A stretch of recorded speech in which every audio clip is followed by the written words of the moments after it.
Hello YouTube fans, here again. And I figure why not, why not? Du- du- du- du- du- du- du. Du- du- du- du- du- du- du.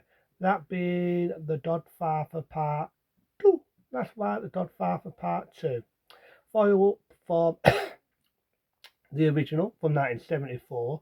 They decided to make a sequel because of the big success of the first one, the changing of dance to films, the fact it won an award in 1972, they decided to make a sequel, but this time with Al Pacino as the star. Now you could say this is a sequel, you could also say it's a prequel. What do I mean by a prequel? Because it basically has the Blackdown story, how the character, the Godfather, got to be the Godfather, which was played by the legendary Marlon Brando.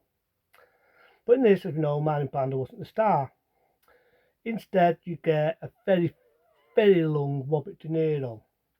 Now, Robert De Niro was making it big. He did a lot of films in the early 70s, one in 1971, a couple in the other early 70s, but not really that popular. He was just an actor starting out. You can tell. Excuse me. So, 1974, he got his teeth in this. He felt this would be the stepping stone for him, and he did. He did. He looked at old footage, old films of Marlon Brando, even the footage of the original, the Tacit, the Godfather, and he sort of researched how Marlon Brando did the role of the Godfather, and then he decided to imitate a longer version of him, and that's what he did. So it starts off with the opening. You got the funeral of the father, and the sister, as we all know, she's now become a hooker. She's like a prostitute, played by Stan Sanders. I can never pronounce her name right, and I'll say to her this: "Happy birthday." She's now her birthday. But Sanders, very attractive in that era. And it was only like 2 days after this he appeared in the original Rocky. So, yeah, she's now a prostitute. The brother who's a bit of a down and out, which I forgot to say in the original one. They had another brother. You got the idea he's a down and out, he's a junk and all this. She's a prostitute because of what's happened to her husband, which kind of makes me laugh. Makes me laugh because her husband was a stone bag, he was a woman beater, he used to batter her, took a stone bag because he gassed up the, older brother, as we all know, played by James Tarr, may he rest. That's just why he got shot up, that's why he got killed. So when you think about it, he caused the death of her brother. And that's why he got killed at the end of the original Godfather. So, you know what I mean? She becomes a hooker, she becomes a prostitute. And you've got another firm, and you've got that here, Al Pacino is now the Godfather, which kind of follows on from that one. But then it's sort of like a mixed bag, this one. I love it, I like it. It's a lot longer than the original one. I do remember on the DVD you get two halves because it's that fucking much of a long film. I remember when it was played on TV, they had to break it in two halves because it was a very, very long film. So you get the background story of how the father got to be a dancer, the mafia and all that, and it's Dan Soul's background story. At first, he's a starter, he's breaking into houses, he's attacking people.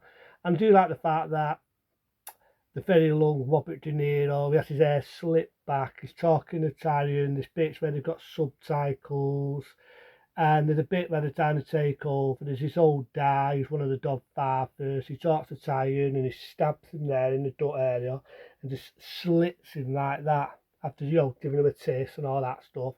The other dancers are getting shot the fuck and he becomes the next Godfather.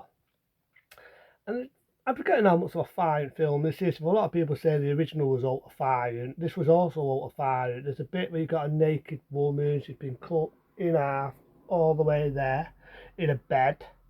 So it definitely doesn't fuck about. But I think Robert De Niro is the highlight of the film. That's a long version of the character we all know played by Marlon Brando and how he gets started. It's the highlight of the film. It's the highlight. It's all him getting married. It's all James Charm's character when he was born as a baby. It's all the other family being born as kids. It's definitely an highlight. So you got the other mafia, Dino attack, Al Pacino, they're shooting up the house, he tells his wife to stay down, he runs out and the dancers fuck off and he's getting pissed off. And you've got the idea that the brother who's a drowning out, a bit of a drunk, has snitched on him. And they've got this option, should they kill the brother or should they not, which is kind of a dark beat of the film here. So, like I say, this film is very, very long, and the bits with Robert De Niro, how he gets started, that's the father. I just love the bits where it's all back and forth of that. I just think it was terrible. I think Robert De Niro nailed it, and when you think about it, this started his career. And in dance to films, he started his career. If he would have done the Godfather Part 2, you would never see him in another tacit, being Once Upon a Time in America. You never have seen the tacit Once Upon a Time in America. Very good dance to film. You never saw him in the Godfather or any other dance to films. So this was a film you could say was the making of Robert De Niro. I mean, had he wouldn't have done this, he wouldn't have done Taxi Driver or any of the other films he's done over the years. This definitely Robert De Niro, in my eyes, showing his acting talents. I mean, think about it, he was only what, in his 20s when he did this. And he really, really nails it. He nails it as a good actor, date performance. He's a highlight of the film. He's a highlight. So, like I said, it's backs and first of that. Then they bump off the mafia and what's been fucking with Al Pacino. That's like what they do in the first one. There's bits and bobs. One of the dancers gets locked in this machine. The guy's stood there. Not a meditating door, so you go in and you go out and they lock it, so he's stuck in. They've got the machine done. Shoot him to fuck. Very blood there. The sister who's now played by Tanda Sandless, everyone else her name right, very pretty. She comes out of prostitution. She helps out the fam there. Then basically all the dancers are getting killed off one by one, just like they did in the original one. But then it gets downbeat at the end because they've got no option but to kill the down and out brother. So they make out the chase, they've made up, it's all family and all that. Then he's going on a boat. He's in the saddle of the boat far away, takes shot. Then one of the mafias pulls a gun out, shoots him, bumps off the brother. Al Pacino sees it and he walks away. And then there's another bit halfway through the film. Al Pacino sat on a bench and he's thinking about Memory Lane, which is a lot in this film. And this time you don't see Robert De Niro's character and all that. It's all like flashes back from the first one, and you do get a scene with James Caan. I'm not sure if it's a deleted scene or it was added on, or it could have been a deleted scene, but you've got James Caan coming in.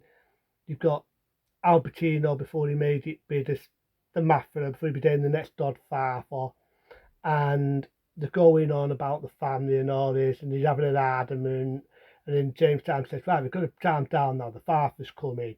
They walk off, then you've got Al Pacino again thinking back, and then he walks off, and it basically ends like that. And I don't like that. I thought it was a good way to end it, and so on.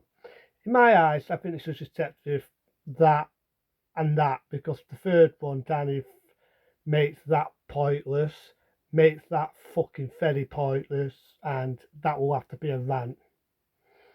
I still think it's got a good performance, and Al Pacino is doing the best he can do, but Godfather thing.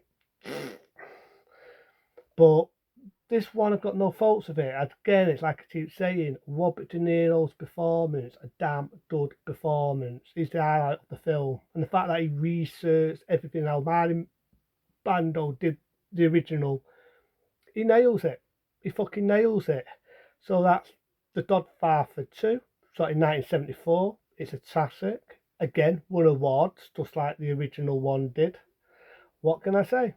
But be smart, be safe. See you later.